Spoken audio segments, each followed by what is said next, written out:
Magandang umaga sa lahat. Ako po si Maria Charina Bigrepo, aplikanteng guro sa Erico Boyles Umentado High School, Ubay 1 District.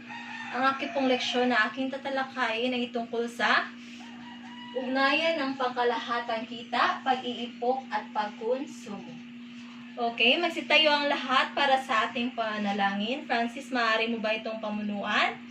Sa ngalan ng Ama, ng Anak at ng Espiritu Santo. Amen. Magandang umaga sa lahat. Okay.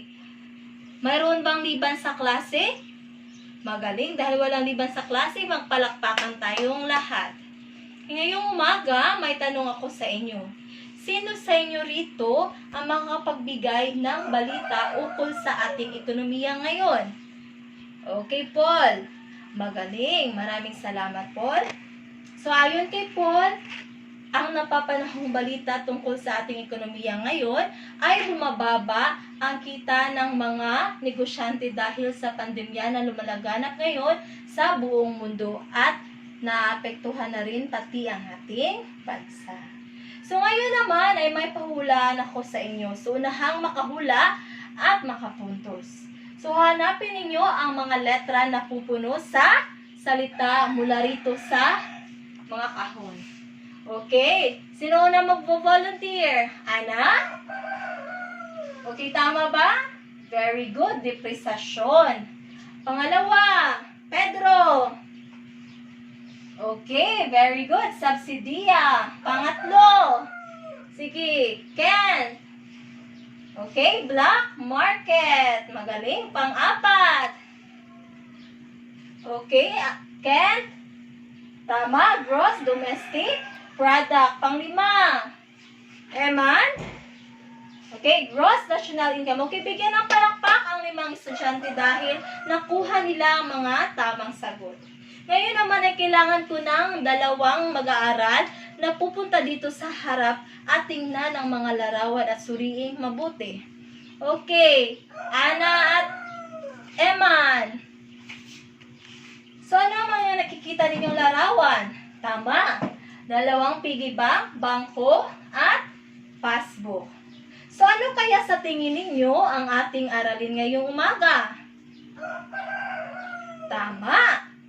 Ito ay tungkol sa pag-iimpok. Tungkol sa savings. So, bago natin talakayin ang ating leksyon ngayong umaga, maipapakita na muna ako sa inyo na isang video. Ang title nito ay Ipon-Ipon Din. Okay, tapos na tayo sa ating video presentation. Ano kaya ang mensaheng ipinararating ng video na inyong napanood? Okay, Ellen. Tama. So, ang napanood ninyo ay may kinalaman sa pag-iipon ng pera sa bangko. So, ngayon naman ay bibigyan ko kayo ng pangkatang gawain. Magpapangkat kayo sa 5. So, ang unang grupo, okay, doon ang group 1, group 2, 3, 4, at 5. Ang unang grupo ang gagawin ninyo ay punan ang organizational chart na magpapakita ng ugnayan ng kita, pagkonsumo at pag-iimpok. Sa pangalawang grupo, ibigay ang pagkaunawa ninyo sa kahulugan ng kita, pagkonsumo at pag-iimpok. Sa pangatlong grupo, isulat sa kahon ang mga salik na pinagkukunan ng kita. Sa pang-apat na grupo naman, ang gagawin ninyo ay sagutin ang tanong kung ano ang pagkonsumo. Sa pang-5 pangkat, ano ang kahulugan ng pag-iimpok. Okay. Bibigyan ko kayo ng 5 minuto sa pagsagot sa mga katanungan. Timer starts now. Okay, tapos na ang ating oras. Ang unang pangkat, ang unang magpipresenta. Palakpakan ng group 1. Okay, maraming salamat group 1. So, ayon sa kanila, ang ugnayan ng kita, pagkonsumo at pag-iimpok ay ang kita ang pinagkukunan ng bawat pamilya sa pangtusto sa araw-araw na gastusin. At kapag may natitirang pera mula sa kanilang kita ay pwede itong ilaan o ilagay sa bangko para sa pag-iimpok. Palakpakan ng group 1. Next, group 2. Maraming salamat group 2. So, ayon sa kanila, ang kita ay nagmula sa sweldo bilang bayad sa paghahanap buhay. Ang pagkonsumo naman ay paraan ng paggasta na siyang ginagamit sa pangangailangan. At ang pag-iimpok ay paraan ng pagpapaliban sa paggasta at pag-iipon ang iniisip. Maraming salamat, Group 2. Next, Group 3. Okay, thank you, Group 3. So, ayon sa kanila, mga salik na pinagkukunan ng kita ay empleyado, paggawa, OFW, entrepreneur, renta, professional, negosyo, interes at hanap buhay.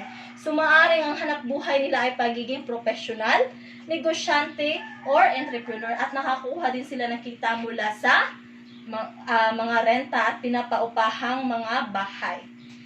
Maraming salamat, Group 3. Next, Group 4. Ano ang pagkonsumo? So, ito ay ang paggastos mula sa kita o sweldo ng isang tao. Maraming salamat, Group 4. Next, Group 5. Thank you, Group 5. So, ayon sa kanila, ang pag-iimpok ay paraan ng pagpapaliban ng paggastos. So, ang perang hindi na nagastos na itinatabi bilang ipon ay tinatawag na savings. Okay, palakpakan ang bawat grupo dahil nasagot ang mga katanungan. Ngayon naman, dahil ang huhusay na ninyo, tatalakayin na natin ang 7 Habits of Wise Saver. Una, kilalanin ang iyong bangko. So, dapat malaman natin kung sino ang mga tao na nasa likod ng mga bangko at magsalisik. Diba? Dahil kailangan talaga natin may mga impormasyon tayong makuha mula sa ating bangko. Pangalawa, alamin ang produkto ng iyong bangko.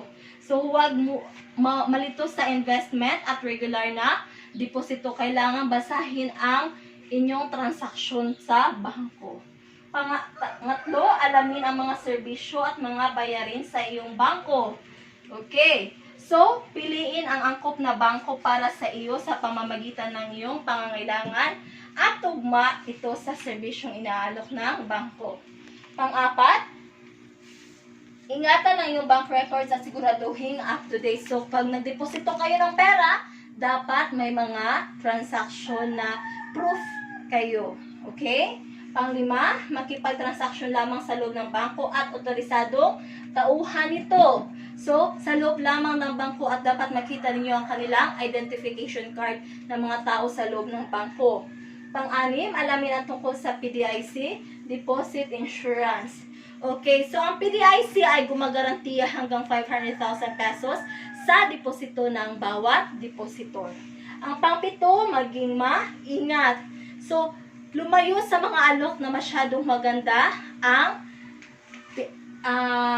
ang ino-offer at dapat hindi kayo magtiwala sa masyadong mataas na interest. Okay, salamat sa pakikinig. Ngayon naman, sa ating leksyon na tinalakay, paano nyo kaya pinapahalagahan ng perang kinikita ng inyong mga magulang? Okay, magaling, Ana. So, kailangan ninyong tipidin ang perang binibigay ng inyong mga magulang. Okay, ngayon naman, so, nalaman na ninyo kung ano ang ugnayan ng kita, pagkonsumo at pag-iimpok. So, ang kita ang pinanggagalingan ng pera ng maraming tao at dito rin kumukuha ng panggastos para sa konsumo ng bawat pamilya. At pag may sobrang pera, pwede itong ilaan sa pag-iimpok. So, ngayon naman, dahil handa na kayo sa ating test, so, ibibigay ko na ang test. 2 minutes to answer. Okay, pasa na mga papel. Okay, check na natin. Number 1. Tawag sa isang tao na basta may pera, ibili lang na bili hanggang sa maubos ang pera. Okay, impulse buyer, check. Number 2. Ginagamit sa pagbili ng mga bagay na kinakailangan. Okay, pera. Number 3. Ito ay tumutukoy sa kitang hindi ginamit sa pagkonsumo o hindi ginagastos sa pangangailangan. Savings o ipon. Number 4. Dito inilagak ang perang hindi nagastos sa pagkonsumo. Tama, bangko. Pang-5. Ang tawag si kita na ibinibigay ng bangko mula sa nepong pera, interest or dividendo. Okay. At tingnan, halos lahat kayo nakakuha ng matataas ang marka. Bigyan ng palakpak ang inyong mga sarili. Para sa inyong takdang aralin, isulat ito sa inyong assignment notebook at ipapasa ito bukas. Magsitayo ang lahat para sa katapusang panalangin sa ngalan ng Ama, ng Anak at ng Espiritu Santo. Amen. Paalam mga bata, mag-ingat sa pag-uwi.